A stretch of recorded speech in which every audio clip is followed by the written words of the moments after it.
team. Last year, halfway through the season, I wasn't, because Marcus Semien was outworking me, and that turned my season around. Down to third, gobbled up by Ibanez, one down. Second half of the season, Bo Bichette took ground balls every single day, just like Marcus Semien did. And he said, you know what? Marcus taught me a lot. He said, I asked Marcus, how come you work so hard? And Marcus said, Bo, I love this. I love doing this. And, you know, Marcus is gone, but he's going to have a lasting impact on this team. Certainly he has on Bo Bichette. Remember, near the end of the season, I think it was in the last week of the year, and Bichette was, I think it was still Zoom interviews then, and he was asked about Semien, and Bo got a little choked up, actually, talking about what he has meant to him. Here's Vladdy. I got here today, first pitch was what, 3 o'clock today. I got here about 11:10. And Vladdy's out in foul territory on the third base side with Luis Rivera doing the drill. You know the one with the short hop drill. Backhands, forehands. Vladdy's going to beat this out with ease. Yep. Infield hit for Guerrero. And then Espinal did it, and then Bichette did it. These infielders are working hard every game. Yeah, and the drill is really interesting, and we used to see Luis Rivera do it with his fungal bat, but now they're doing it with their pitching machine. And Vladdy is going to hustle this one out, a little chopper up the third base line. Patton, it's a heck of an athletic play, but he had no chance to throw it Vladdy. By his own admission, Vladdy is faster this year. You know, it's funny, he loves things like an over-the-shoulder catch on defense or an infield hit. He seems to love those as much as hitting 9 miles. You know, I think he envisions himself as a middle infielder, like a guy that can do the Robbie Alomar, Omar Vizquel kind of things. And he wants to steal a few more bases this year, too. I don't know about that.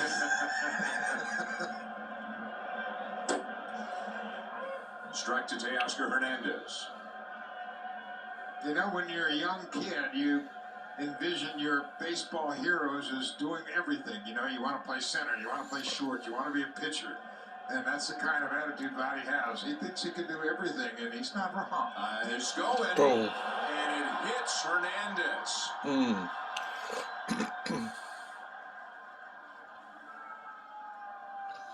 I just had a feeling. That's why I said that he wanted to steal a few more bases. And I bet you he'll say to Teoscar, Teo, if you get out of the way of that pitch, I got myself a stolen base. You just cost me a steal. He was 4 for 5 last year, and obviously the element of surprise is there, but he's a baseball player. And this is a changeup that runs inside to Teo. He couldn't get out of the way. It catches him on the right thigh, and then it hits Jonah Heim. And Vladdy got a good break. Takes a peek in there and sees that that pitch hit Teoscar, and he'll settle for getting to second base on a hit batter. I think he is totally planning on the element of surprise early in the season, trying to sneak a few stolen bases, and you know, word will get around that he's run a little bit more. Strike one to Lourdes Gurriel Jr. 0 for 3 today. He loves everything about the game, not just hitting home runs. He loves every aspect of the game. Being a teammate, winning games, I mean, he literally is one of the best teammates you'll ever see. He is there to help out his teammate, give him advice. You know, he's playing like he's 33, not the 23. He was born to do this.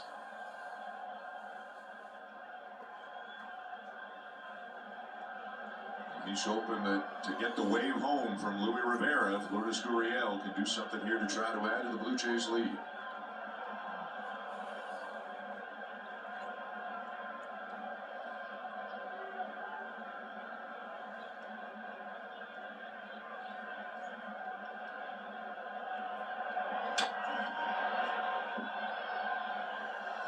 You know, so much of this game is confidence, and Gurriel gained a lot of confidence in the second half of the season last year, and we have mentioned already twice in this season how good he is picking up RBIs.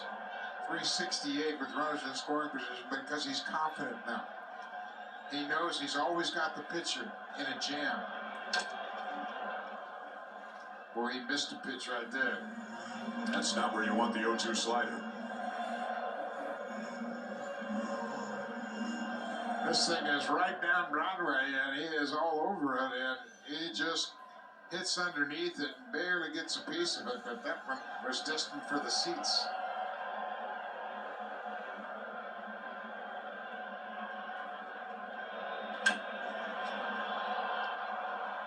A pop-up into very shallow left field. It'll be the shortstop Seager there, 2 down. Almost time for the playoffs for the Raptors, but first things first, they will wrap up the regular season by taking on the Knicks tomorrow night. R.J. Barrett and the Knicks tomorrow night at 6:30 Eastern on Sportsnet and Sportsnet Now. Well, wouldn't this be a nice time for Matt Chapman to come up with his first hit as a Blue Jay and extend this lead? But first, a meeting on the mound for Spencer Patton.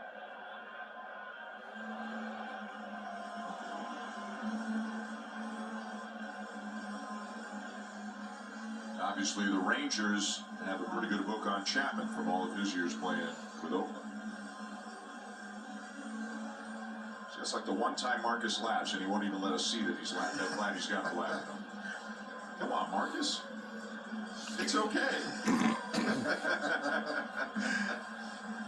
He really enjoyed his time playing with these Blue Jays, and he talked about how the organization takes such good care of the players. Everything that you need to have success on the field, the organization has extended those things to all of the team, all the players, up and down, minor league system, everything. Things are on the upswing for sure. A bouncer to Seager, the flip to Simeon to force the runner at second.